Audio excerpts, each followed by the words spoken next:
All right, hello again. So today is an exciting episode or video or whatever you like to call it, because today I will be starting croissants. This is Claire Saffitz's recipe from the New York Times. I also tested her spelt flour croissants from Dessert Person, but I wanted to give these a try as well and compare them. So yeah, let's go through the ingredients. She calls for either all-purpose or bread flour, but I'm actually using half and half combination of both. So I have that there. I have some water, some milk, yeast, sugar, and salt. And all of these ingredients are to make the détrempes, which is the dough for the croissants. So let's get that started. I have my stand mixer here, and I'm going to put first the yeast, and then my flour and sugar and salt all into the stand mixer. And then I'm just going to mix to combine these ingredients together. So from here, what I'm going to do is make a well in the center of the flour mixture, and to that I'm going to add my water and my milk. Now we just mix on low speed until a shaggy dough forms, and then we increase the speed to get it to form a cohesive mass.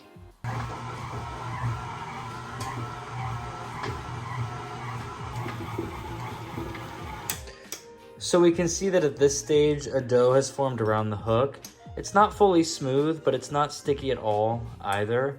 So this is a great place to now let the dough rest for 10 minutes, just to allow some of the gluten to form.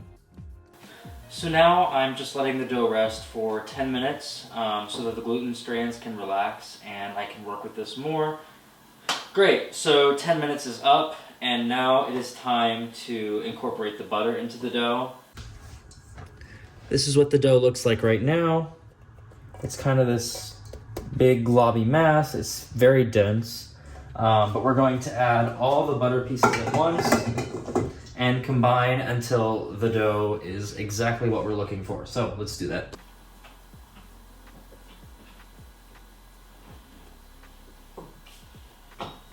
Now it's time to mix this dough. Alright, so my dough seems ready, and I can tell because it's completely not sticky at all. It's very smooth. So what I'm going to do is get it off the dough hook first. I'm going to lightly dust my surface with flour. Then I'm going to roll this dough out onto the work surface.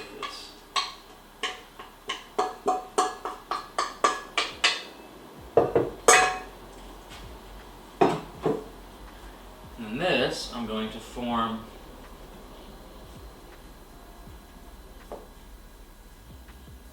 into a ball by just folding the outside inward, flipping it over, and then rolling it into the shape of a ball. Great, so I have this tight ball, and then I will plop this right back into the bowl. I'm going to cover this in plastic wrap, and I'm going to let it sit for about 45 minutes to an hour, just until it's grown about 1.5 times its original size. So I will see you all back whenever that is done. So it has been about 45 minutes, and my dough has expanded by about 50%. So what I'm going to do with this now is just throw it in the fridge, and it's going to chill overnight, and then I'll finish making these tomorrow. So I'm going to put this in the fridge now. So in the meantime, I'm going to also prepare my butter block, which is the chunk of butter that's going to go inside the dough and then form those flaky layers that we're going to laminate together.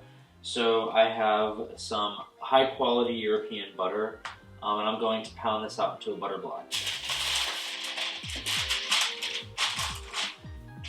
I'm just laying the chunks of butter into a rough square shape, and then I'm going to place another piece of parchment paper over the top. Take my rolling pin and I'm just going to beat this out into a square shape.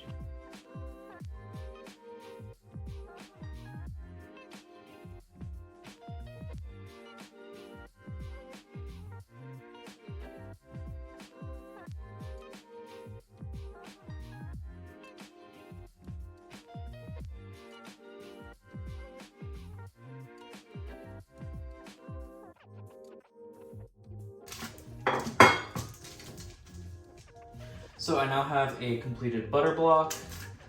I'm just trying to make sure that it's more or less got sharp edges. That way tomorrow, whenever I put it into the dough, it's as even as possible. And then this is going to go into the fridge to chill as well. So for the rest, I will see you guys tomorrow and we'll finish off the croissants. Bye. Alright, so it is the next morning and I'm ready to get moving with the rest of the recipe. So the first thing is I took my butter block out of the fridge. It's pretty solid right now and I do want this to soften up a little bit so it's more pliable. So while that softens, however, I'm actually going to take my dough out of the fridge and I'm going to turn it out onto my bench here. And I'm just gonna press it into a square shape. And I have this plastic wrap arranged with 2 sheets perpendicular to each other. And I'm just going to wrap the dough into a square shape.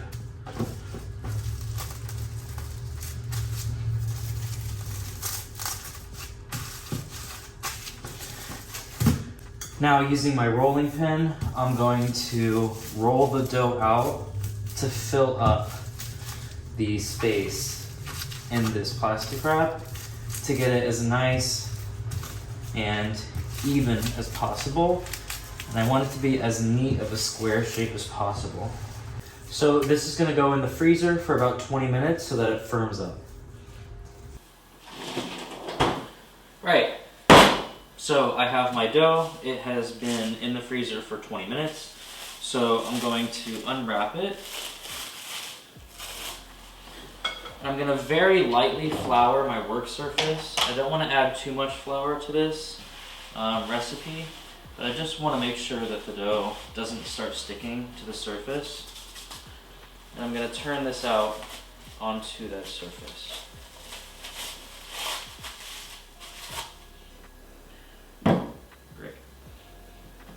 Now, I'm gonna roll this out to about twice the length that it is right now.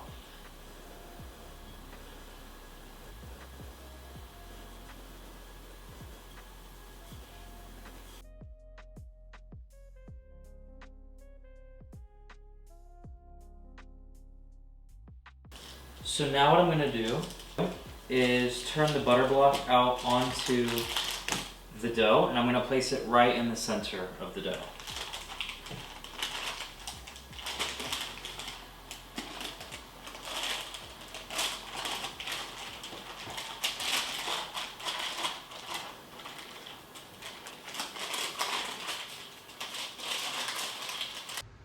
And now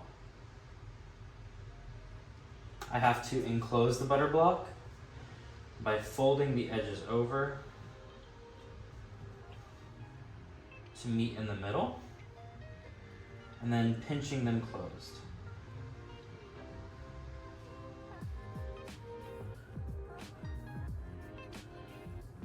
The butter block is sealed into the dough. I'll show you that as well here. You can see here that everything's enclosed. I don't have any openings where the butter could seep out. And so now we're ready to move on to the next steps. Now what I'm gonna do is rotate the dough 90 degrees, like so that the seam is facing vertical relative to me. And then I'm gonna take my rolling pin and beat it out.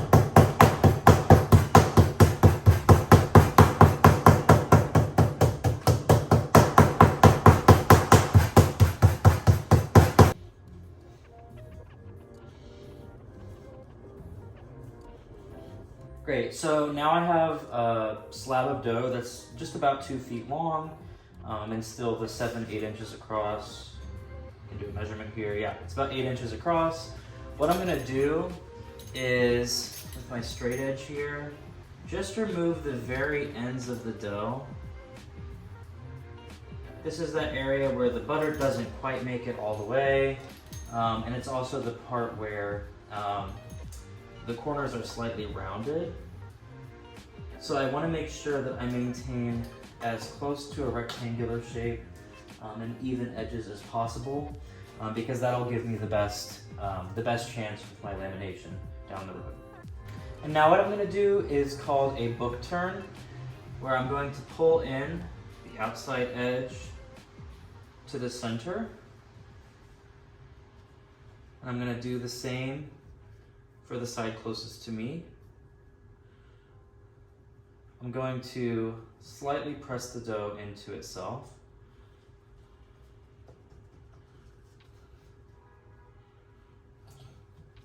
And then I'm going to fold the dough again over itself like this.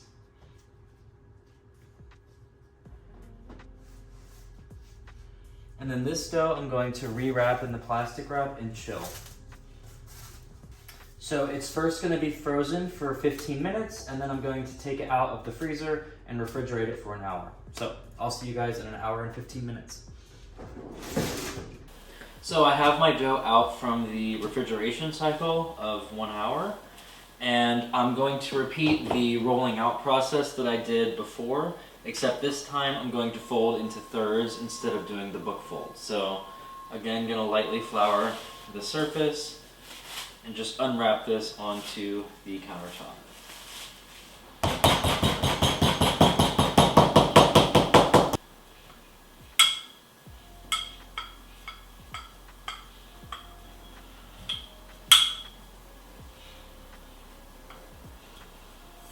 Now my dough is in a nice long rectangle. I'm yet again just going to cut off the very ends to make sure that I have that super clean edge.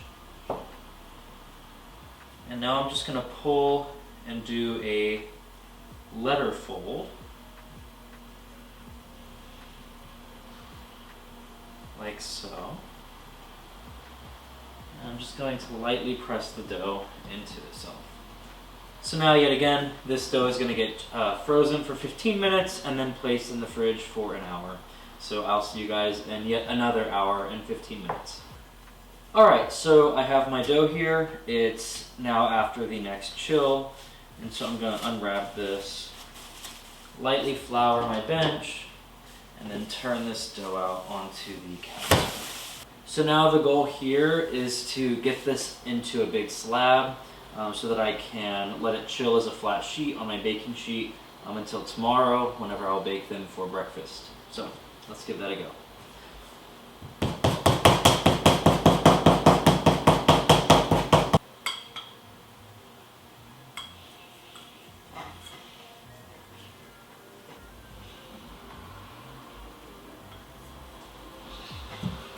So I have a beautiful slab here. It's so soft and it's nice and cold still. So what I'm going to do is wrap this entirely in plastic wrap and then put it on a baking sheet. And I'm going to let this chill until tomorrow.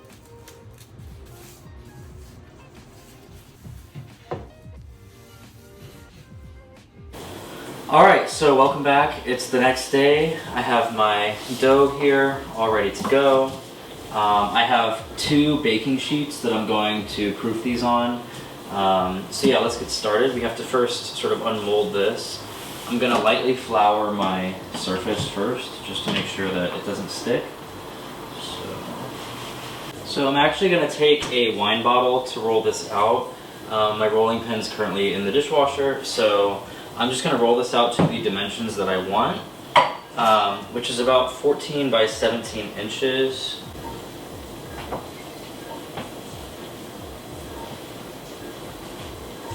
So the dough definitely needs a little bit of trimming, but I think it's at least to the proportions that I can work with it. So I'm going to go ahead and trim this now.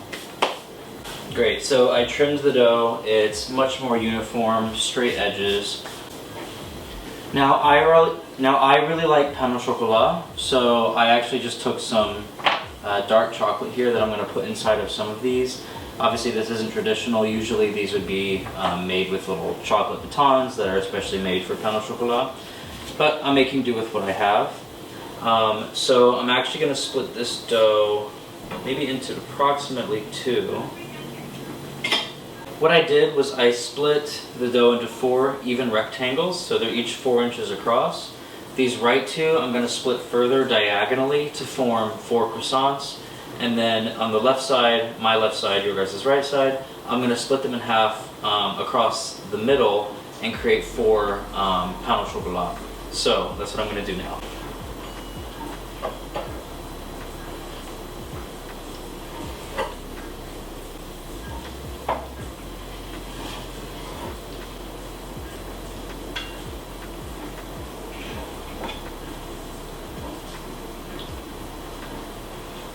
So I will form the croissants first.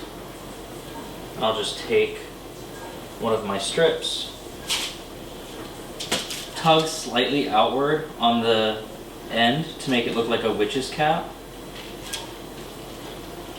And then I'm just going to roll it over itself.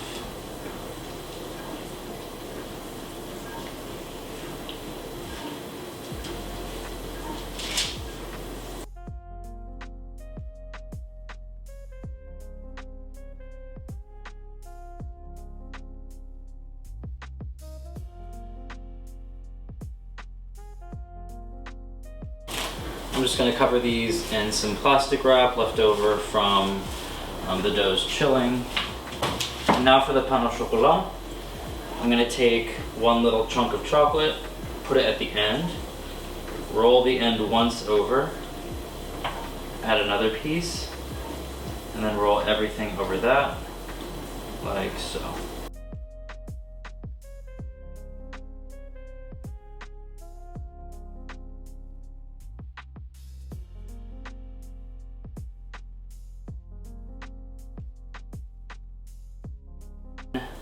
These are done getting wrapped and ready to be proofed for the last time. One sort of odd thing about my bathroom is that it doesn't have a vent for the steam in the shower. So these need a humid environment in which to proof. So I'm actually going to throw them into my bathroom that I've been steaming with the hot shower water. Just close the door and these will proof then for about 2.5 to 3 hours. In that time I'll go to lab, do some stuff, and then come back, and hopefully by then these will be ready to bake off. So I'll see you guys in a couple hours. Bye. Alright, so the pain au chocolat I think are at a stage where I'm ready to put them in the oven. So I've actually taken them out of the humid bathroom.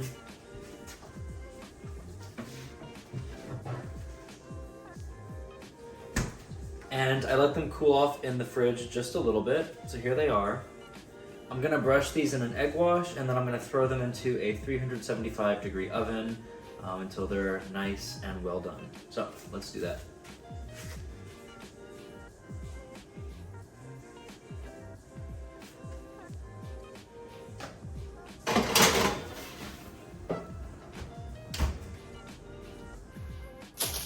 All right, so I have my beautifully bien cuit pain au chocolat here. They're so flaky and tender. Oh my gosh, they're just like shattering as I touch them.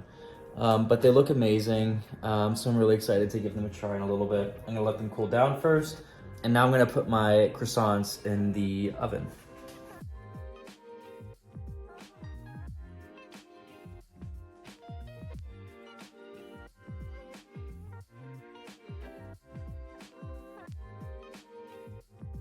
All right, the croissants are done.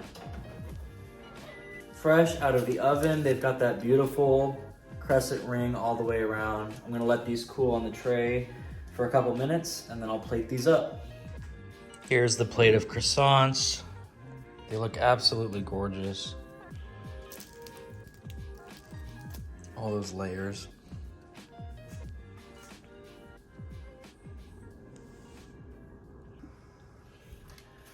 All right, I'm gonna do a taste test of one of these pain au chocolat. So, it is so flaky. It's literally like falling apart like glass.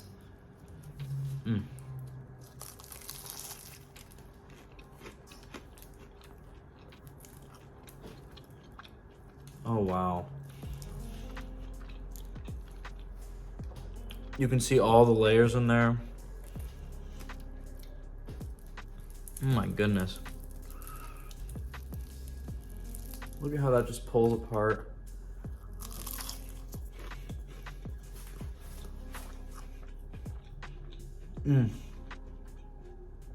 That is so good. The butter flavor is really coming through. It's flaky, it's light for its size. Salty enough. Oh my God. This is phenomenal. I'm excited to try one of the croissants later too. Oh my God. All right, everybody, I am full of carbs from all of the croissants that I've been making and consuming. So that's it for this video. This is a long process, 3 days worth of, baking and preparing and a lot of technical, challenges to overcome. But I'm so excited that I got a cool result, and I can't wait to keep posting stuff like this in the future. So thank you all for watching, like and subscribe, and yeah, I'll see you next time. Bye.